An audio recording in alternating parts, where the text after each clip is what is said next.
अमन ने पुणे में एक रेंटल फ्लैट खरीदा। रोहित ने वही 25 लाख रुपए इंडेक्स फंड में लगा दिए। अमन के घर में पूजा हुई, मिठाई बंटी और रिश्तेदारों ने कहा, अब तुमने जिंदगी का सही इन्वेस्टमेंट कर लिया। रोहित ने मोबाइल ऐप पर इन्वेस्ट का बटन दबाया, कंफर्मेशन देखा और फोन लॉक कर दिया। किसी ने उसे बधाई नहीं दी। पहले दिन अमन के पास एक असली फ्लैट था, रोहित के पास सिर्फ स्क्रीन पर एक नंबर। लेकिन 20 साल बाद विनर वह नहीं होगा जिसका इन्वेस्टमेंट ज्यादा इंप्रेसिव दिखता है। विनर वह होगा जिसने पैसा, समय, रिस्क और हिडन कॉस्ट सब कुछ काउंट किया। आज हम दोनों की पूरी जर्नी देखेंगे। Home loan interest, vacancy, repairs, appreciation, SIP, market crash और कंपाउंडिंग। अंत में 5 सवालों का फ्रेमवर्क मिलेगा जिससे तुम खुद फैसला कर सकोगे।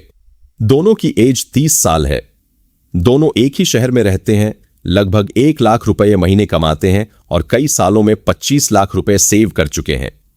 अमन 65 लाख रुपए का 2 BHK फ्लैट खरीदता है, 20 लाख रुपए डाउन पेमेंट देता है और बाकी 45 लाख रुपए का 20 साल का होम लोन 8.5% इंटरेस्ट पर लेता है। EMI करीब 39,000 रुपए बनती है। बाकी 5 लाख रुपए स्टैंप ड्यूटी, रजिस्ट्रेशन, ब्रोकरेज और बेसिक रिपेयर में चले जाते हैं। एक टेनेंट 25,000 रुपए महीने रेंट पर आ जाता है। अमन कैलकुलेटर खोलता है, EMI 39,000 रुपए, रेंट 25,000 रुपए। उसे लगता है सिर्फ 14,000 रुपए पॉकेट से देकर वह 65 लाख रुपए की प्रॉपर्टी कंट्रोल कर रहा है। कुछ साल बाद रेंट बढ़ेगा, लोन घटेगा और फ्लैट की कीमत ऊपर जाएगी। सुनने में डील काफी स्मार्ट लगती है। रोहित पूरे 25 लाख रुपए एक low cost Nifty 50 index fund में इन्वेस्ट करता है और 15,000 रुपए की मंथली SIP शुरू कर देता है। ना टेनेंट, ना एग्रीमेंट, सिर्फ ऑटो डेबिट और एक ऐसी इन्वेस्टमेंट जिससे फैमिली फंक्शन में कोई इंप्रेस नहीं होगा। भावनाओं के हिसाब से अमन आगे है, लेकिन वेल्थ को फीलिंग नहीं, फुल कैलकुलेशन डिसाइड करती है। पहले साल हर महीने रेंट आता है। अमन पेमेंट का स्क्रीनशॉट देखकर खुश होता है। फिर दूसरे साल बाथरूम में सीपेज शुरू होती है। प्लम्बर 18,000 रुपए का एस्टीमेट देता है। कुछ महीनों बाद टेनेंट शिफ्ट कर जाता है। फ्लैट 1 महीना खाली रहता है। पेंटिंग, डीप क्लीनिंग और ब्रोकरेज मिलाकर लगभग 70,000 रुपए और चले जाते हैं। 3 साल में अमन लगभग 14 लाख रुपए EMI भर चुका है, जबकि रेंट करीब 9 लाख रुपए मिला। मेंटेनेंस, प्रॉपर्टी टैक्स, वेकेंसी और रिपेयर्स जोड़ने पर उसकी पॉकेट से 7 से 8 लाख रुपए एक्स्ट्रा जा चुके हैं। और यही वह नंबर है जो सोशल मीडिया की पैसिव इनकम वाली कैलकुलेशन में अक्सर गायब रहता है। रेंट इनकम है, लेकिन ग्रोस रेंट प्रॉफिट नहीं है। दूसरी तरफ रोहित ने 25 लाख रुपए के साथ 3 साल में 5.4 लाख रुपए SIP से लगाए। 11% एवरेज एनुअल रिटर्न की असम्पशन पर उसका पोर्टफोलियो करीब 41 लाख रुपए हो सकता है। रिटर्न गारंटीड नहीं है, लेकिन उसके संडे प्लम्बर, टेनेंट या ब्रोकर के साथ नहीं गए। यहां तक देखकर लग सकता है कि रोहित जीत गया, लेकिन प्रॉपर्टी की सबसे बड़ी ताकत अभी बाकी है, लेवरेज। अमन ने 20 लाख रुपए डाउन पेमेंट से 65 लाख रुपए का एसेट कंट्रोल किया। अगर फ्लैट की वैल्यू 6% ईयरली बढ़ती है तो 3 साल बाद उसकी कीमत लगभग 70 लाख रुपए हो सकती है। उस समय लोन बैलेंस करीब 42 लाख रुपए रहेगा, यानी अमन की प्रॉपर्टी इक्विटी लगभग 35 लाख रुपए होगी। कैश फ्लो नेगेटिव था, लेकिन टेनेंट ने लोन घटाया और अप्रिसिएशन पूरे 65 लाख रुपए पर मिला। यही लेवरेज है, लेकिन लेवरेज लिफ्ट भी है और वेट भी। प्राइस बढ़ी तो रिटर्न तेज होगा, प्राइस रुकी, रेंट बंद हुआ या बड़ी रिपेयर आई, तब EMI फिर भी समय पर जाएगी। 7वें साल अमन का रेंट बढ़कर लगभग 32,000 रुपए हो चुका है। EMI अब भी 39,000 रुपए है, इसीलिए गैप छोटा लगने लगता है। लेकिन सोसाइटी मेंटेनेंस, प्रॉपर्टी टैक्स और रिपेयर कॉस्ट भी बढ़ चुके हैं। उसी साल लिफ्ट फंड के नाम पर सोसाइटी 75,000 रुपए मांगती है। अमन इमरजेंसी फंड देखता है और क्वाइटली पेमेंट कर देता है। 6% अप्रिशिएशन पर फ्लैट की वैल्यू लगभग 98 लाख रुपए और लोन बैलेंस करीब 37 लाख रुपए हो सकता है, यानी ग्रोस इक्विटी लगभग 61 लाख रुपए। रोहित उसी समय अपनी बोरिंग SIP कर रहा है। 11% अस्यूम्ड रिटर्न पर पोर्टफोलियो लगभग 73 लाख रुपए हो सकता है, लेकिन फिर मार्केट 25% गिर जाता है। कुछ हफ्तों में ऐप पर दिखने वाला बड़ा नंबर लाखों नीचे चला जाता है। ऑफिस का एक कोलेग बोलता है, मैंने कहा था प्रॉपर्टी सेफ होती है। रोहित 3 बार पोर्टफोलियो खोलता है। सेल बटन सामने है, लेकिन वह SIP बंद नहीं करता। यही स्टॉक मार्केट की हिडन कॉस्ट है।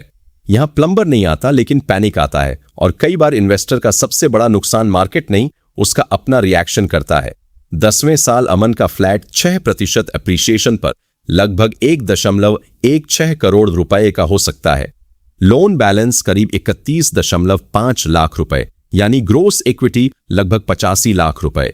यह नंबर जेन्युइनली इंप्रेसिव है। रोहित का पोर्टफोलियो उसी समय लगभग 1.07 करोड़ रुपए हो सकता है।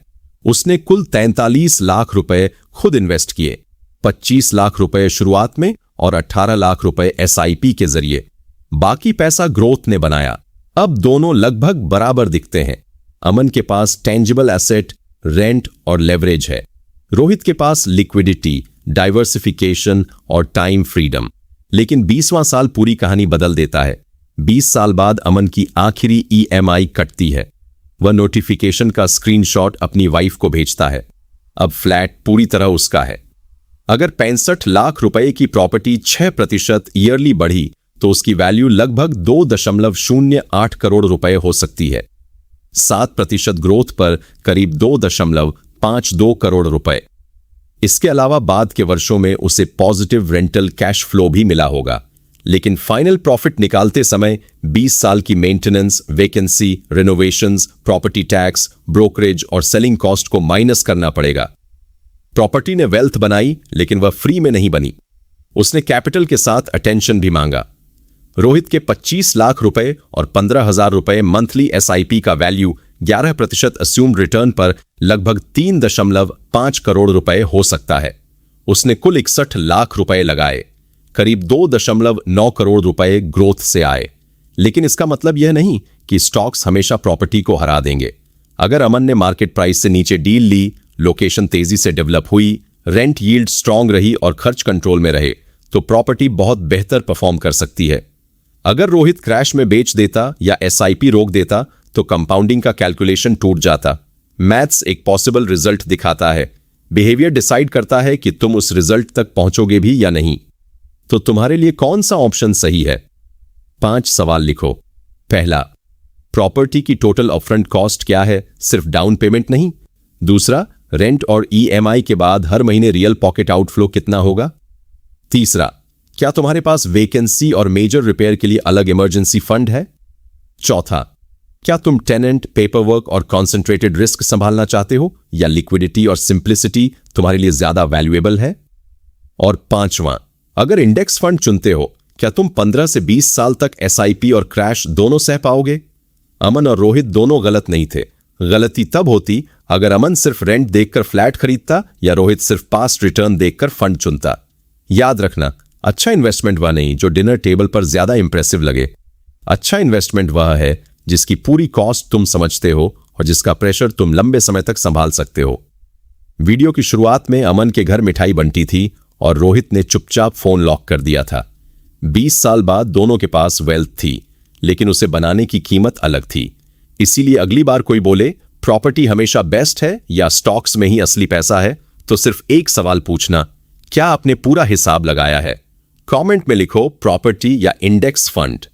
तुम अपनी सिचुएशन में क्या चुनोगे और क्यों। वीडियो यूजफुल लगी हो तो उस व्यक्ति के साथ शेयर करो जो अभी इन्वेस्टमेंट का बड़ा डिसीजन लेने वाला है। और ऐसी ही नंबर्स बेस्ड फाइनेंस वीडियोस के लिए चैनल को सब्सक्राइब करो। यह वीडियो केवल एजुकेशनल पर्पस के लिए है। कोई भी फाइनेंशियल डिसीजन लेने से पहले अपनी इनकम, गोल्स, रिस्क कैपेसिटी और पर्सनल सिचुएशन को ध्यान में रखें। जरूरत होने पर क्वालिफाइड फाइनेंशियल प्रोफेशनल से सलाह लें।